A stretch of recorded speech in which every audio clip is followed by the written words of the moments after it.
చిన్నడు చూడు తేలికైపోతాడు, ఆడు మొత్తం ఎగిపోతాడు.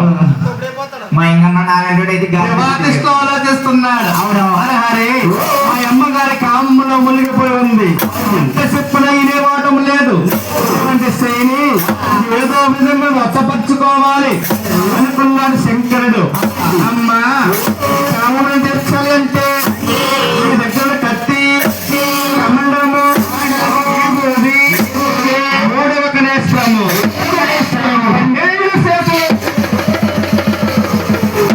నువ్వు నాకు ఇస్తానంటే కామము తీరుస్తాను, పొందుతాను అన్నాడు. మహాతల్లి కామములో మునిగిపోయి ఉన్నదేమో. శంకరుడు ఏమడుగుతున్నాడు? ఏమిస్తుందో రుజువు లేకుండా ఇంటి వస్తువులన్నీ కూడా శంకరుడి ద్వారా వస్తుందిగా ఉందా? ఇప్పుడు శంకరుడికి బలం ఎక్కువైంది.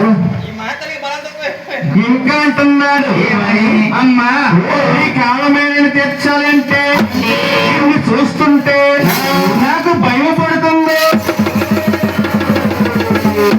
శంకర, నన్ను చూస్తే భయమా? ఇందుకు చేత ఏమిటి కారణము? ఏమిటా? నీ తలకుడులు ఉన్నాయి చూసావా? చిరిసి కడ నుంచి పాదాల దాకా పడిపోయి ఉన్నవి, అవే నాకు భయంకరంగా ఉంటున్నవి అనగానే తలకుడులు కూడా తీసి ఎక్కడికి దాడిపోసింది ఉందా? చూడమ్మా, ఇప్పుడు చంద్రుడికి బలం ఎక్కువైంది, బలము తక్కువైంది. శంకరుడు ఏమనుకుంటే కానీ నీ పెంచింది కన్నా తల్లి, అభ్యంతరంగత మార్చకూడదు. వింటాది, నా మాట వింటాది. తల్లిగా ఉంటుంది, కలియుగములో తల్లిగా ఉంటుంది. తల్లికి బుద్ధులు చెప్పుతున్నాడు శంకరుడు. అమ్మా అమ్మా తప్పమ్మా నా తల్లి. రామ రామ తల్లిని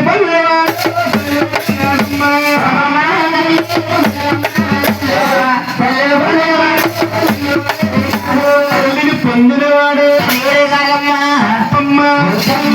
అన్నాడు శంకరుడు. ఆ మాట ఆదిశక్తమ్మ తల్లి ఆలకించింది. శంకర, అడిగినన్నీ కూడా నీకు నేను ధారపోస్తాను కదరా, ఆ కామము తీర్చరా అంటే పండాలు వేస్తావా? అఖండమైన కోపముతో కొల్లేరు చేస్తావా? శంకరుడు చూశాడు, వామ్మో కామములో మునిగిపోయి ఉన్నది, ఎంత చెప్పినా వినేవాటం లేదు.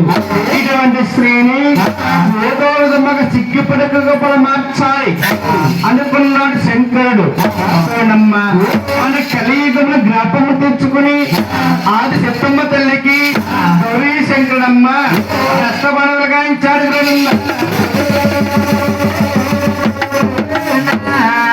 తల్లి ప్రస్థ పాండవులు అనగా స్త్రీకి రేవకి స్నానం అన్నాడు, బిడ్డకి అన్నాడు, దండము అన్నాడు.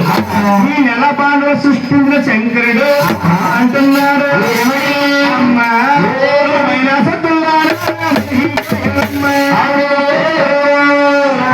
రామ రామ అంటారా తల్లి?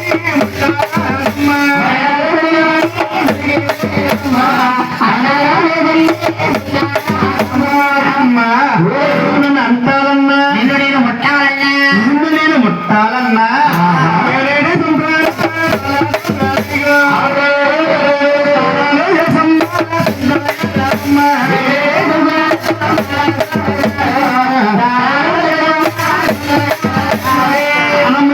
బయలు మాత్రం వస్తే కామం తెరుస్తాను అనగానే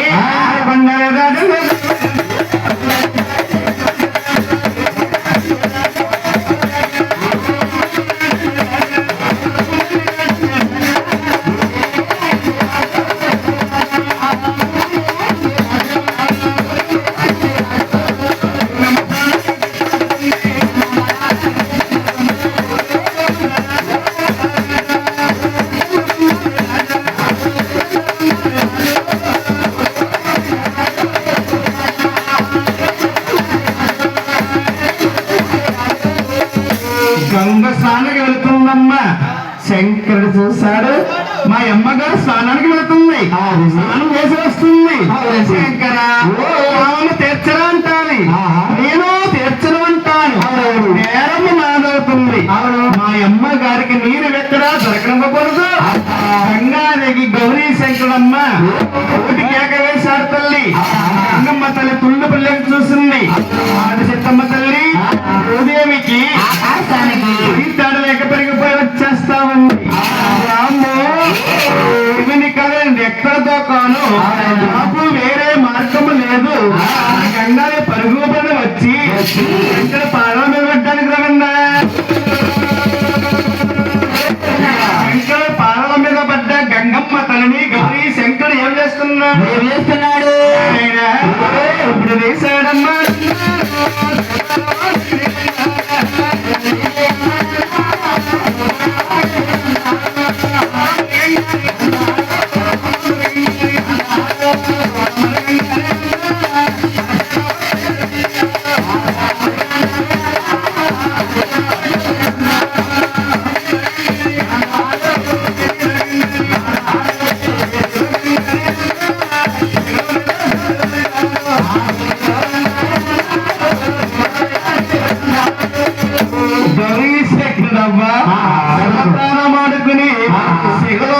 బంధించేసాడు గంగాదేవిని.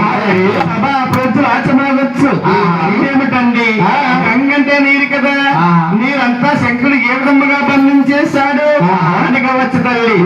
గంగనగానే ఒక ఆడ స్త్రీ అవునండి బొమ్మలు చేశాడు, శిగలోపడి బంధించాడు.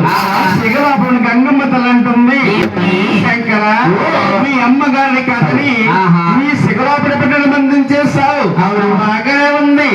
కానీ ఈ సిగ నాకు సరిపడం లేదు, నాకు వేరే మార్గం కావాలి అనగానే శంకుడు ఏం చేస్తున్నాడు? సిగలోపడించండి గంగాదేవిని దారగా విడిచిపెట్టాడు. గంగాదేవిని దార కింద విడిచిపెట్టాడు. శంకుడు వజ్రాల విగ్రహం అండి ఈ విధంగా ఉంటుందండి, ఈ విధముగా ఉంటుంది. మహాతడవంతా తిరుగుతుంది, నీరు కనబడటం లేదు. శంకుడు ఆలోచించాడు, పని పెద్ద కన్నా అతను నేనే పాటలు పెట్టబోతున్నాను, నాకు న్యాయము కాదు, ధర్మము కాదు. అడుగులో కోనేరు కాంచాడమ్మా. కోనేట్లో నీళ్ళన్నీ కూడా అమ్మగా సృష్టించాడు. ఇవి మురికినీళ్ళు కదా. మహాతల్లి దానం చేయాలనుకున్నాడు. అమ్మగారు స్నానం చేస్తుందా అనుకున్నాడు శంకరుడు. మహాతల్లి చూస్తుంది, ఏవైతే నీళ్ళే కదా, కోసమే కదా, శుద్ధి కోసమే కదా. మురుగు కోనేటిలో పడి స్నానం చేసి కొండలేదా